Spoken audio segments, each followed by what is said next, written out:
এখন থেকে আপনার ফোন নষ্ট হলে বা চুরি হলে বা রিসেট হয়ে গেলে আপনার সেভ নাম্বারগুলো কিন্তু কখনোই আর হারাবে না, যদি আপনি এই সেটিংসটা করে রাখেন। হ্যালো ভিউয়ার্স, আসসালামু আলাইকুম। কেমন আছেন সবাই? আশা করি সকলেই ভালো আছেন। তো আমি আজকে আপনাদেরকে নাম্বার হারিয়ে যাওয়ার যে একটা ভয়, সেই ভয় থেকে বাঁচার একটা ট্রিক্স দেখাবো।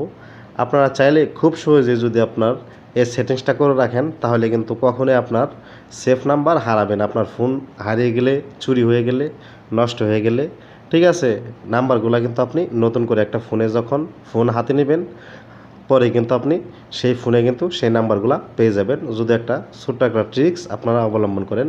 তো সেই ট্রিক্সটা এখন আমি আপনাদেরকে দেখাবো। তাহলে চলুন ভিডিওতে ঝাঁপিয়ে পড়ি। তবে এই কাজটা করার জন্য আপনার ফোনের ডায়াল প্যাড অপশনে যেতে হবে, যেখানে আমরা নাম্বারটা সেভ করি, সেখানেই কিন্তু এই ট্রিক্সটা লুকিয়ে আছে। তাহলে চলুন শুরু করি। তো এই ছোট্ট ট্রিক্সটি করার জন্য আপনারা চলে আসবেন ফোনের ডায়াল প্যাডে। আমি নাম্বারগুলো হাইড করে রাখলাম আমার। তারপর এখান থেকে আপনারা ধরুন একটা যে নাম্বারটা সেভ করতে চান, একটা নাম্বার ধরুন উঠিয়ে নেবেন।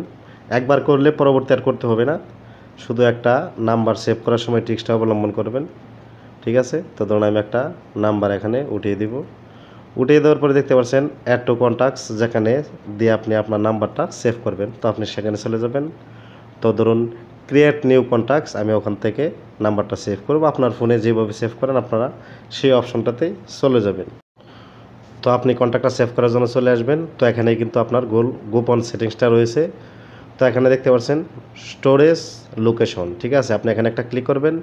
এখানে ক্লিক করার পর আপনার ফোনে থাকা যে জিমেলটি থাকবে, অর্থাৎ মেলটি থাকবে, সেই মেলটা আপনি এখান থেকে এটাকে সিলেক্ট করে নেবেন। কোনো সিমও দিবেন না, ফোনও দিবেন না, আপনি এখান থেকে শুধু আপনার ওই জিমেলটা অ্যাড করে নেবেন। তাহলে আপনার হবে কি, পরবর্তী যদি আপনার ফোনটা নষ্ট হয়ে যায়, চুরি হয়ে যায়, আপনি যে কোনো ফোনে, নতুন ফোনে যখন আপনি আপনার ওই জিমেলটা ডালবেন, অবশ্যই কিন্তু আপনাকে এই জিমেলের পাসওয়ার্ডটা মনে রাখতে হবে। আপনি যখন ওই জিমেলটা অন্য কোনো ফোনে ইউজ করবেন, লগ ইন করার সাথে সাথে আপনি কন্ট্যাক্টে যাওয়ার পরে কিন্তু দেখতে পারবেন আপনার সকল নাম্বারগুলা, আগে যে ফোনে যতগুলো নাম্বার ছিল সম্পূর্ণ নাম্বারগুলো কিন্তু এই জায়গায় অটোমেটিকই চলে আসছে, ঠিক আছে? তো আশা করি আপনারা বিষয়টা বুঝতে পেরেছেন। তো ভিডিওটি ভালো লাগলে ভিডিওতে অবশ্যই লাইক করবেন, কমেন্ট করবেন এবং চ্যানেলটি সাবস্ক্রাইব করে রাখবেন।